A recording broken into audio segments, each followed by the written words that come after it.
नमस्कार. संध्याकाळच्या या बातमीपत्रामध्ये आपलं स्वागत. मी स्नेहिल. या बातमीपत्राची सुरुवात एका महत्त्वाच्या बातमीनं. बीडच्या मस्साजोगचे सरपंच देशमुख हत्या प्रकरणी भाजपचे आमदार सुरेश धस यांनी आणखीन एक गंभीर आरोप केलाय. दलित व्यक्तीला मारहाण करताना देशमुखमध्ये पडल्यामुळे त्यांची हत्या झाली असा आरोप धस यांनी केला. तसंच देशमुख यांच्या हत्येचा व्हिडिओ बनवल्याचा दावाही धस यांनी केलेला आहे. तसंच आरोपींचा 13 नाम करा अशी मागणी धस यांनी केली आहे.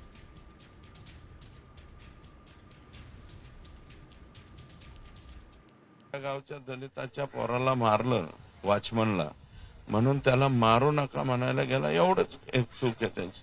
दुसरी कसल्याही प्रकारची चूक त्याची नाही.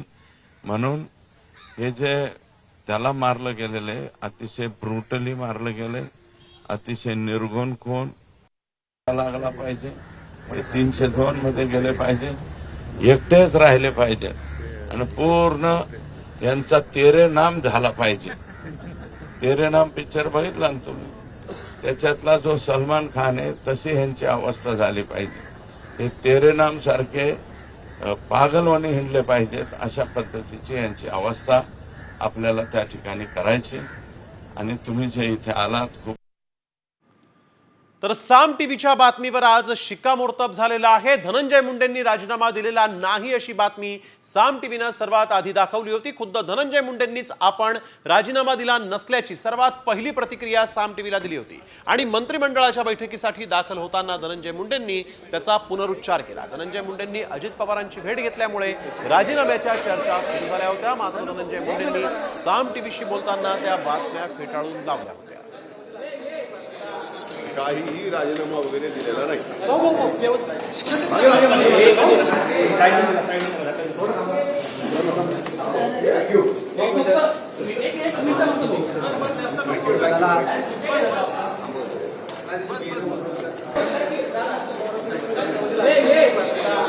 काहीही राजीनामा वगैरे दिलेला नाही. काहीही राजीनामा वगैरे दिलेला नाही. तर धनंजय मुंडेंच्या राजीनाम्याच्या मागणीवर विरोधक ठाम आहेत. नैतिकतेच्या आधारावर धनंजय मुंडेंनी राजीनामा द्यावा अशी मागणी राष्ट्रवादी शरद पवार गटाच्या खासदार सुप्रिया सुळेंनी केली आहे. तर धनंजय मुंडेंचा राजीनामा घेतल्याशिवाय स्वस्थ बसणार नाही असा निर्धार संभाजीराजे छत्रपती यांनी केला आहे.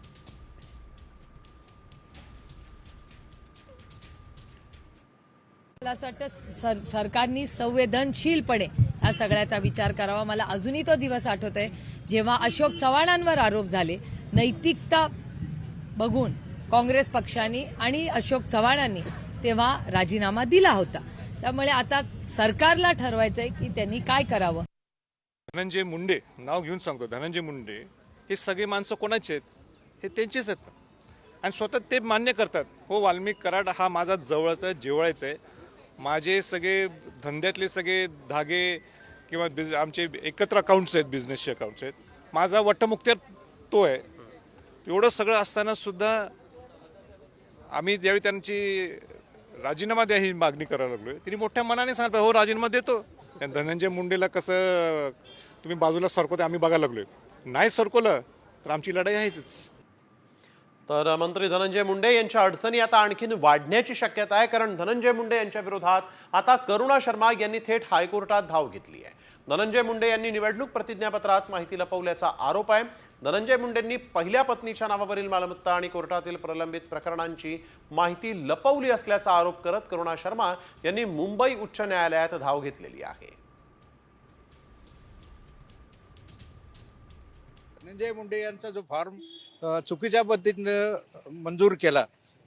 कारण त्यांनी त्या शपथपत्रामध्ये आपल्या पहिल्या बायकोचा उल्लेख केलेला नव्हता. फक्त 2 मुलं त्या बायकोपासून झालेले त्याचा उल्लेख केलेला होता. आणि बायकोच्या नावावर जे पहिल्या बायकोच्या नावावर जे प्रॉपर्टी आहे सांताक्रूज मुंबई ते जेवढे वेगवेगळे बंगले आहेत त्याचा कुठं उल्लेख केला नव्हता. आणि त्या दोघांमध्ये जे केसेस सुरू आहेत क्रिमिनल केसेस सिव्हिल त्याचा कुठला उल्लेख केला नव्हता. मंत्री धनंजय मुंडेंच्या राजीनाम्याच्या मुद्द्यावरून खासदार संजय राऊतांनी अजित पवारांवर हल्लाबोल केला. अजित पवार हे ॲक्सिडेंटल नेते आहेत. त्यांच्यामध्ये हिंमत असती तर धनंजय मुंडेंचा राजीनामा त्यांनी घेतला असता असा हल्लाबोल त्यांनी केलेला आहे. ईव्हीएमच्या कृपेनं अजित पवारांच्या राष्ट्रवादीला जागा मिळाल्याचंही त्यांनी पुढे म्हटलं. अजित पवार हे हतबल आहेत. अजित पवार हे नेते नाहीत. अजित पवार हे ॲक्सिडेंटल नेते आहेत. भारतीय जनता पक्षाच्या EVMच्या कृपेनं त्यांना जागा मिळालेल्या आहेत, स्वतःच्या कर्तृत्वावर नाही. जर ते नेते असते आणि महाराष्ट्राचे नेते असते तर त्यांनी बीड प्रकरणामध्ये मंत्र्याला आपल्या मंत्रिमंडळातून वगळलं असतं, जोपर्यंत त्यांना न्यायालय निर्दोष मानत नाही. तर सरपंच संतोष देशमुख हत्ये प्रकरणाच्या आधी आणि नंतर अनेक घटना घडलेल्या आहेत, त्यावर काही कोणी बोलत नाही. केवळ बीड जिल्ह्यालाच टार्गेट केलं जात आहे. मंत्री पंकजा मुंडे यांनी या संपूर्ण प्रकरणावर आता प्रतिक्रिया दिली आहे. त्या दिवशी अशी घटना जिथे घडली त्याच्या 2 दिवस आधी, त्याच्या 2 दिवस नंतर, त्या क्षणाला या राज्यभरामध्ये कितीतरी घटना घडल्या आहेत, त्याच्याकडे आपण वळूनही पाहत नाहीये. बीडचं राजकीय पर्यावरण जे झाले, प्रदूषण जे झाले, ते सुधारण्यासाठी काय प्रयत्न? ते सुधारावं, अजित पवार यांनी सुधारतील आणि देवेंद्र फडणवीस हे सुधारतील असं ओव्हरऑल वातावरण आता दिसतंय. आणि जर ते सुधारणार असतील तर माझी सर्वस्वी त्यांना साथ राहील. आणि ते बिघडले असंही म्हणायला माझं मन जड होतं, कारण मी राज्यभरातल्या घटनांचाही आढावा घेते. त्यावर आपण नंतर कधी बोलू. आपण बघतोय पंकजा मुंडेंनी या प्रकरणानंतर आज प्रतिक्रिया दिलेली आहे. राज्यात अनेक घटना घडल्या, केवळ बीडला टार्गेट का केलं जात आहे असा सवाल त्यांनी उपस्थित केला आहे. तर एक महत्त्वाची बातमी, सुरेश धस हे अजित पवारांच्या भेटीला पोहोचलेले आहेत. धसांकडून धनंजय मुंडेंच्या राजीनाम्याची मागणी करण्यात आलेली आहे. सरपंच हत्ये प्रकरणी सुरेश धस हे अजित पवारांच्या भेटीला मल्टीस्टेट बँकेत लोकांचे पैसे बुडाले असंही धस यांनी म्हटलं. मार्ग काढण्यासाठी मी अजित पवारांची भेट घेतली असा दावा धस यांनी केलेला आहे. मल्टीस्टेट बँक संदर्भात अजित पवारांशी चर्चा केल्याचं सुरेश धस यांनी आज म्हटलेलं आहे. मुंडेंच्या राजीनाम्यासाठी धस आक्रमक होते आणि आज मात्र त्यांनी थेट उपमुख्यमंत्री अजित पवारांची भेट घेतली आणि यावेळेस मल्टीस्टेट बँकेत लोकांचे पैसे बुडाले असा यावेळेस धस यांनी अजित पवारांच्या निदर्शनास आणून दिलेलं आहे. त्यामुळे मार्ग काढण्यासाठी ही अजित पवारांसोबत भेट घेतल्याचं यावेळेस सुरेश धस यांनी म्हटलेलं आहे. अजित पवार हे उपमुख्यमंत्री तसंच अर्थमंत्री आहेत आणि म्हणूनच सुरेश धस यांनी अजित पवारांची भेट घेतली असं सांगितलेलं आहे. मल्टीस्टेट बँकेत लोकांचे पैसे बुडालेले आहेत असा या ठिकाणी दावा त्यांनी केला आणि या प्रकरणात मार्ग काढा म्हणूनच मी अजित पवारांची भेट घेतल्याचा दावा सुरेश धस यांनी केलेला आहे. आमदार सुरेश धस यांनी सरपंच हत्ये प्रकरणी पाठपुरावा केला होता, धनंजय मुंडेंच्या राजीनाम्याची मागणीही केली होती आणि आज त्यांनी थेट उपमुख्यमंत्री अजित पवारांची भेट घेतलेली आहे आणि यावेळेस त्यांनी मात्र अजित पवारांची भेट ही मल्टीस्टेट बँकेत लोकांचे जे पैसे बुडाले त्या संदर्भात होती. या संदर्भात अजितदादांनी मार्ग काढावा या संदर्भात ही भेट होती असं सांगितलेलं आहे. तर सरपंच हत्ये प्रकरणी संजय राऊत यांनी एक ट्विट केलेलं आहे. शिंदे फडणवीस दादांसोबतचा फोटो संजय राऊतांनी पोस्ट केला आहे आणि फोटोत धनंजय मुंडे आणि वाल्मिक कराड हे देखील उपस्थित असल्याचं या ठिकाणी दिसतंय. फ्रेममध्ये सगळे सरपंच संतोष देशमुख यांच्या हत्येचा तपास खरंच होईल का असा प्रश्न या ठिकाणी त्यांनी विचारलेला आहे. मसाजोगचे ग्रामस्थ अत्यंत दहशतीत आहेत. ग्रामस्थ म्हणतायत सरकारला जमत नसेल तर सरकारनं गावाला लाकडं पाठवून द्यावी, आम्ही सगळे जळून घेतो असं देखील संजय राऊतांनी आपल्या ट्विटमध्ये म्हटलेलं आहे. त्यांनी एक फोटोच इथं ट्विट केलेला आहे. या फोटोमध्ये आपण बघतोय की उपमुख्यमंत्री, दोन्ही उपमुख्यमंत्री तसंच मुख्यमंत्री आणि धनंजय मुंडे सोबतच वाल्मिक कराड देखील दिसत आहेत. शिवराज सिंग चौहान देखील या ठिकाणी या फोटोमध्ये पाहायला मिळत आहेत आणि हा फोटो संजय राऊतांनी आता ट्विट केलेला आहे. आणि एका फ्रेममध्ये सगळे सरपंच संतोष देशमुख यांच्या हत्येचा तपास खरंच होईल का असा प्रश्न संजय राऊतांनी हा फोटो पोस्ट करत विचारलेला आहे. सोबतच मस्साजोगचे ग्रामस्थ अत्यंत दहशतीत आहेत. ग्रामस्थ म्हणतायत सरकारला जमत नसेल तर सरकारनं गावाला लाकडं पाठवून द्यावी, आम्ही सगळे जळून घेतो असंही, कराड सुटून आल्यावर आम्हाला मारणारच आहे, अगतिक जनता अशा शब्दात संजय राऊतांनी हे ट्विट केलेलं आहे. तर वळूया पुढील बातमीकडे. बातमी महाराष्ट्राची चिंता वाढवणारी आहे. महाराष्ट्रातही चीनी HMPVनं शिरकाव केला. नागपूरमध्ये HMPVचे 2 रुग्ण आढळलेले आहेत. 7 वर्षांचा मुलगा आणि 13 वर्षांच्या मुलीला HMPVची लागण झाली आणि या दोघांचेही HMPV रिपोर्ट पॉझिटिव्ह आले आहेत. या दोन्ही मुलांना ताप आणि खोकला होता. या दोघांनाही सुरुवातीला H1N1 म्हणजेच फ्लूची लागण झाल्याचा संशय होता. मात्र त्यांची पुन्हा तपासणी करण्यात आली तेव्हा खासगी लॅबमध्ये 3 जानेवारीला दोन्ही चिमुरड्यांचा HMPV व्हायरस त्यांना झाल्याचं इथं स्पष्ट झालेलं आहे. 2 पेशंट जे एक 7 वर्षाचा आणि 14 वर्षाचे जे होते वॉक इन OPD मध्ये त्यांनी आपली पॅनल टेस्ट केली, त्याच्यामध्ये सस्पेक्टेड झालेले आहे.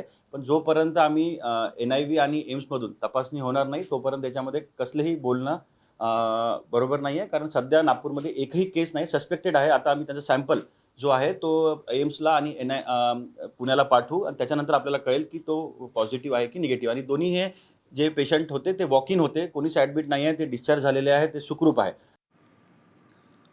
दरम्यान आरोग्यमंत्री प्रकाश आंबेडकर यांनी घाबरून जाऊ नका, लोकांनी काळजी घ्या असं आवाहन यावेळेस केलेलं आहे. व्हायरसचा संभाव्य धोका रोखण्यासाठी सरकारकडून प्रयत्न सुरू असून HMPV व्हायरस गांभीर्यानं घेण्यासारखा नाही असं म्हटलं. मात्र काळजी घ्या असं देखील आरोग्यमंत्र्यांनी आवाहन करताना जनतेला म्हटलेलं आहे.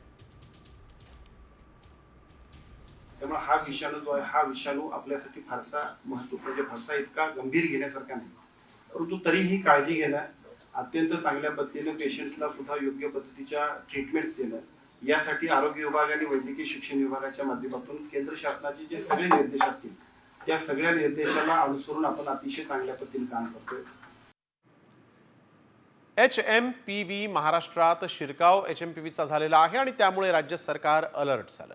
HMPV बाबत मंत्रिमंडळाच्या बैठकीत चर्चा झाली आणि यावेळेस आरोग्य यंत्रणा सज्ज ठेवण्याच्या सूचना मुख्यमंत्र्यांनी दिल्याची माहिती आहे.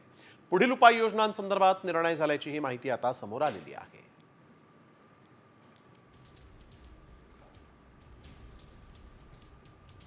तर HMPVला रोखण्यासाठी राज्यात टास्क फोर्सची स्थापना करण्यात आलेली आहे. जेजेच्या डीन डॉक्टर पल्लवी सापळे या टास्क फोर्सच्या प्रमुख असतील. वैद्यकीय शिक्षण विभागाचे आयुक्त राजीव निवतकर यांनी या संदर्भातली माहिती दिली. HMPVला रोखण्यासाठी आणि त्याबाबतच्या उपचारांसाठी ही टास्क फोर्स गाईडलाईन तयार करणार आहे. आयुक्तांनी राज्यातल्या सर्व सरकारी वैद्यकीय महाविद्यालयाच्या डीनची व्हिडिओ कॉन्फरन्सिंगद्वारे बैठक घेतली आणि या बैठकीत HMPVची लक्षणं आणि उपचारांबाबत माहिती देण्यात आलेली आहे. तर HMPVची लागण होऊ नये म्हणून काय करावं पाहूयात ग्राफिक्सच्या माध्यमातून. खोकताना किंवा शिंकताना तोंड आणि नाकावर रुमाल किंवा टिश्यू पेपर ठेवा. टिश्यू पेपर नसल्यास कोपराच्या आतला भाग तोंडावर किंवा नाकावर ठेवा. मास्कचा वापर करा, गर्दीत जाऊ नका. कुणाशी हस्तांदोलन करू नका. भरपूर पाणी प्या आणि पौष्टिक खा.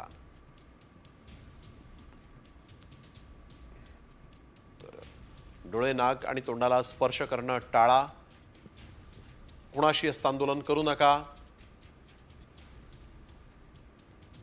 सार्वजनिक ठिकाणी थुंकू नका. ताप, खोकला आणि शिंका येत असल्यास गर्दीच्या ठिकाणी जाऊ नका. डॉक्टरांच्या सल्ल्याशिवाय, अतिशय महत्त्वाचं, डॉक्टरांच्या सल्ल्याशिवाय औषधं घेऊ नका. तर HMPV रोखण्यासाठी राज्य टास्क फोर्सची स्थापना झालेली आहे आणि HMPV विषाणूची तपासणी नेमकी कशी केली जाते ते देखील आपण पाहूयात ग्राफिक्सच्या माध्यमातून.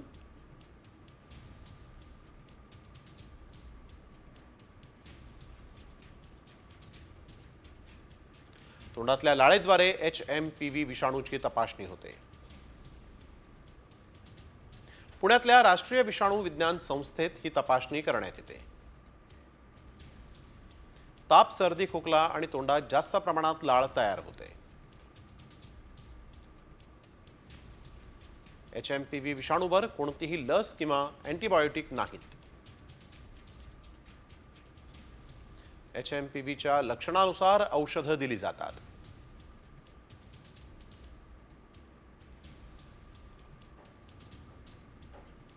आणि बातमी 2025 मधील सर्वात मोठ्या घोटाळ्याची. टोरेस कंपनीनं गुंतवणूकदारांना 500 कोटींचा गंडा घातल्याचा प्रकार समोर आला आणि यानंतर गुंतवणूकदार आक्रमक झाले. मुंबईतील दादरमध्ये टोरेस कंपनीच्या कार्यालयाबाहेर गुंतवणूकदार आक्रमक झाल्याचं पाहायला मिळालं. गुंतवणूकदारांनी कंपनी विरोधात जोरदार घोषणाबाजी केली. टोरेस कंपनी चालक गुंतवणूकदारांचे पैसे घेऊन फरार झालाय. कंपनीची राज्यातील कार्यालय देखील आता बंद झालेली आहेत. त्यामुळे गुंतवणूकदारांमध्ये संतापाची भावना आहे. तर आपण बघतोय टोरेसच्या ग्राहकांना 500 कोटींचा जवळजवळ हा चुना लागलाय असं म्हणावं लागेल. 2025 या वर्षाच्या सुरुवातीलाच हा एक मोठा घोटाळा इथं उघड झालेला आहे. टोरेसनं चांगलं परताव्याचं आमिष दाखवलं होतं आणि याच आमिषाला बळी पडून मोठ्या प्रमाणात लोकांनी टोरेस कंपनीमध्ये आपले पैसे गुंतवले। आज मात्र टोरेस कंपनी बंद झालेली आहे।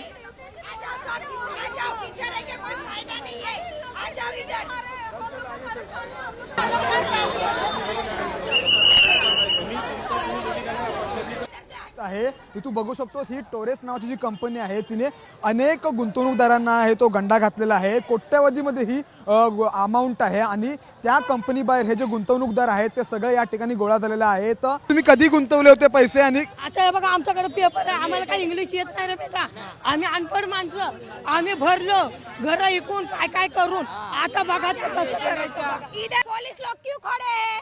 पुलिस लोग को खड़े रहने का कोई हक नहीं है, छोड़ दो पब्लिक के हाथ में। 40,000 रुपये गुंतवलेले ते आणि मला पहिला हप्ता येणार होता तर अजूनपर्यंत आलेला नाही हप्ता। तुम्ही कधी पैसे गुंतवले होते? आम्ही ना गणपतीच्या वेळेला गुंतवलेले पैसे आहेत, पण 20 लाख गुंतवलेले आहेत। खोटं बोललं तर बघा पेपर आहेत आमच्याकडे। मग काय तुम्हाला काय परतावा त्याचा वगैरे आला का? नाही आला काहीच, तिथं सगळं आहे। तर दादरमधील भाजीपाला विक्रेत्यानं देखील या टोरेस कंपनीमध्ये 4 कोटी रुपये गुंतवले। मात्र टोरेस कंपनीचा मालक जो आहे तो फरार झाला आणि 4 कोटी रुपये त्याचे आता आपण बघतोय फसवणूक झालेली आहे। गुंतवणुकीवर दर आठवड्याला 10% परतावा देण्याच्या प्रलोभनानं या भाजीवाल्यानं 4 कोटी रुपये इथं गुंतवले होते। मात्र गुंतवणूकदारांचे कोट्यवधी रुपये आता मात्र पाण्यात गेलेले आहेत। भाजीवाल्यानं एवढे पैसे कुठून आणले याचीही आता चर्चा सुरू झाली आहे। जिस कंपनी ने टोरेस नामक कंपनी है, इस कंपनी के बारे में आपको कब पता चला और किसके बिहाफ से पता चला? टोरेस कंपनी कैसा है कि हमारे सामने ही शॉप के सामने ही बाहर निकलेंगे तो चालू हुआ था। 3 तारीख को उसने बहुत धूमधाम से ये ओपनिंग किया था, ग्रैंड ओपनिंग किया था। 3 फरवरी 2024 को ओपनिंग किया था। ऐसा लग रहा था कि कंपनी है, थोड़ा अच्छा कंपनी है। तो मैं बोला हो सकता है कि सही है, पब्लिक जा रही है, सब लोग जा रहे हैं और हम सामने रह के नहीं करा रहे हैं। तो हमने भी 21 जून को हमने भी उनके साथ गया, 21 जून को परचेस किया 6,70,000 का। तो हमको भी 40,000 रुपया 200 कुछ रुपया रिटर्न आने लगा। 3-4 हफ्ते रिटर्न आया। उसके बाद कंपनी अच्छा प्लेटफॉर्म पे चल रही थी, अच्छे इवेंट कर रही थी कंपनी। फिर उसने आईफोन देना चालू किया कंपनी ने, फिर लकी ड्रा में कार देना चालू किया। फिर उसके दूसरे ब्रांच ओपन हो गए अपने मीरा रोड में, फिर तीसरे वासी में। तो ऐसे मैंने देखा कि कंपनी अपना डेवलप कर रही है या कंपनी अच्छी है, कंपनी भागने वाली नहीं है। तो मैंने भी वाइफ के नाम पे करा दिया। फिर उसके बाद फैमिली में 2-3 जन के नाम।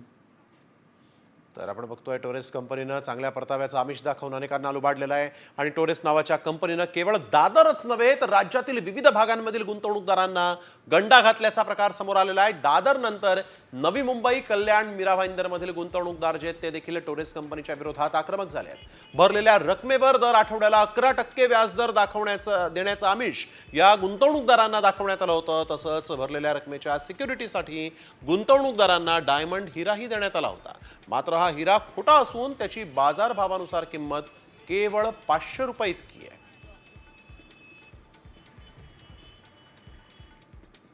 या संदर्भात काल तशी तक्रार प्राप्त झालेली होती पोलीस स्टेशनमध्ये। त्यामध्ये ईओडब्ल्यूने या संदर्भात एपीएमसी पोलीस स्टेशनमध्ये MPID अंतर्गत आणि फसवणुकीचा गुन्हा दाखल केलेला आहे आणि या गुन्ह्याचा तपास सुरू आहे। अशा प्रकारची त्यांची फसवणूक झाली असेल त्यांनी तात्काळ पोलीस स्टेशनशी संपर्क साधावा आणि अशा प्रकारच्या कुठल्याही गैरवाजवी परताव्याचं जर का आमिष कोणती कंपनी दाखवत असेल तर अशा कंपन्यांमध्ये एकतर गुंतवणूकदारांनी ते गुंतवणूक करू नये आणि अशा प्रकारचं असेल तर तात्काळ पोलिसांशी संपर्क साधावा।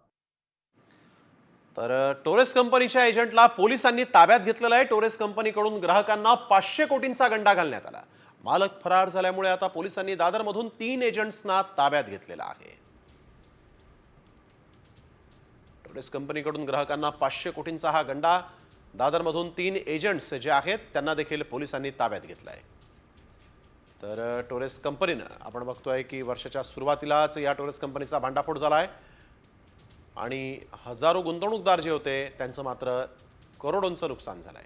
टोरेस कंपनीचा नेमका हा घोटाळा काय आहे पाहूयात ग्राफिक्सच्या माध्यमातून। एप्रिल 2024 मध्ये दादरमध्ये टोरेस नावाच्या कंपनीची सुरुवात झाली। सोनं, चांदी आणि हिऱ्याचे दागिने तसंच आकर्षक गुंतवणुकीची ही योजना होती. दर आठवड्याला 4% व्याजदरानं परतावा देण्याचं आमिष इथं दाखवण्यात आलं. हमी म्हणून गुंतवणूकदारांना मौल्यवान खडा आणि प्रशस्ती पत्रकही देण्यात आलं होतं. सुरुवातीला व्याजदर आठवड्याला 11% वाढवण्यात आला. दादर, नवी मुंबई आणि मीरा रोड मधील कार्यालय रातोरात बंद पडले. हजारो गुंतवणूकदारांचे कोट्यावधी रुपये घेऊन कंपनीचा मालक दुबईला फरार झाला अशी शक्यता आहे. सैराट सारख्या घटनेनं संभाजीनगर हादरलंय. एका चुलत भावानं आपल्या बहिणीला 20 फूट खोल डोंगरावरून आता ढकलून तिची हत्या केलेली आहे. प्रेम प्रकरणातून मुलीच्या सख्ख्या चुलत भावानंच तिला डोंगरावरून ढकलून दिलं. ही मुलगी प्रेम प्रकरणातून घर सोडून निघून गेली होती. मात्र घरच्यांनी समजूत काढण्यासाठी मुलीला काकाच्या घरी पाठवलं. मात्र काकाच्या मुलानं या मुलीला गोड बोलून डोंगरावर नेलं आणि तिथून त्यानं बहिणीला खाली ढकलून दिलं. डोंगराखाली क्रिकेटच्या मॅच सुरू होत्या. बहिणीला मारून पळून जाणारा भाऊ क्रिकेट मॅच पाहणाऱ्या जे प्रेक्षक होते त्यांच्या कॅमेऱ्यामध्ये कैद झालेला आहे.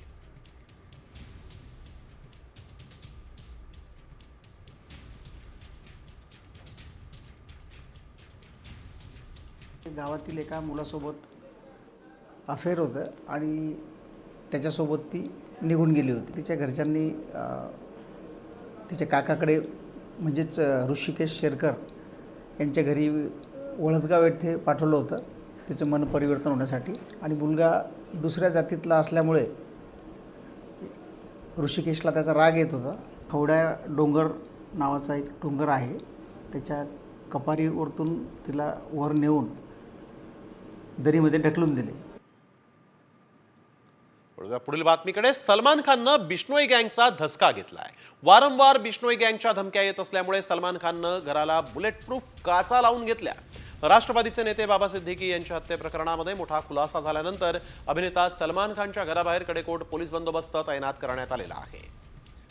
आणि त्याच माध्यमातून आपण बघतोय आता सलमानचं घर देखील बुलेट प्रूफ झालेलं आहे, कारण इथं त्याच्या गॅलरीला ही बुलेट प्रूफ काच लावण्यात आली आहे. सलमान खानच्या घराबाहेर कडेकोट सुरक्षा व्यवस्था तैनात करण्यात आलेली आहे. गॅलेक्सी अपार्टमेंटच्या बाहेर एक पोलीस चौकी देखील पोलिसांनी उभी केली आहे. सलमान खानच्या घराला बुलेट प्रूफ काचा लावण्यात आल्या आहेत.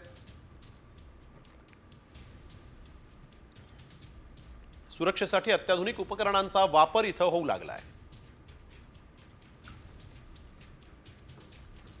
सरकारकडून सलमान खानला Y+ दर्जाची सुरक्षा देखील देण्यात आलेली आहे. तसंच सलमान खानची स्वतःची ही वेगळी सुरक्षा व्यवस्था आहे.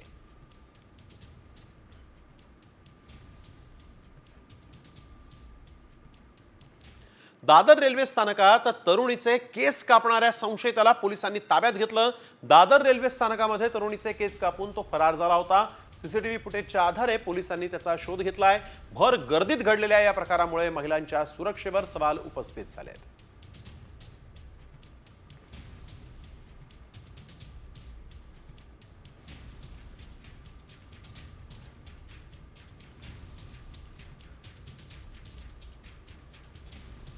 दादर पश्चिम ब्रिजवर गर्दीमध्ये एक 19 वर्षाच्या महिलेचे पाठीमागील केस थोडे कापले गेलेले तिला लक्षात आलं. त्यानुसार तिनं दिलेल्या तक्रारीनुसार आपला गुन्ह्याचा तपास चालू आहे. त्यात एक संशयिताला पकडलेला आहे. इंट्रोगेशन चालू आहे आणि पुढील अधिक तपास चालू आहे. आणि आता महत्त्वाची बातमी शिक्षक भरती संदर्भात आहे. राज्यातील शाळांमध्ये लवकरच दुसऱ्या टप्प्यातील शिक्षक भरती केली जाणार आहे. शालेय शिक्षण मंत्री दादा भुसे यांनी या संदर्भातली माहिती दिली. पवित्र पोर्टलच्या माध्यमातून ही भरती करण्यात येणार आहे. मुंबईत शाळा संस्था चालकांच्या प्रतिनिधींसोबतच्या बैठकीत दादा भुसे यांनी ही घोषणा केली आहे.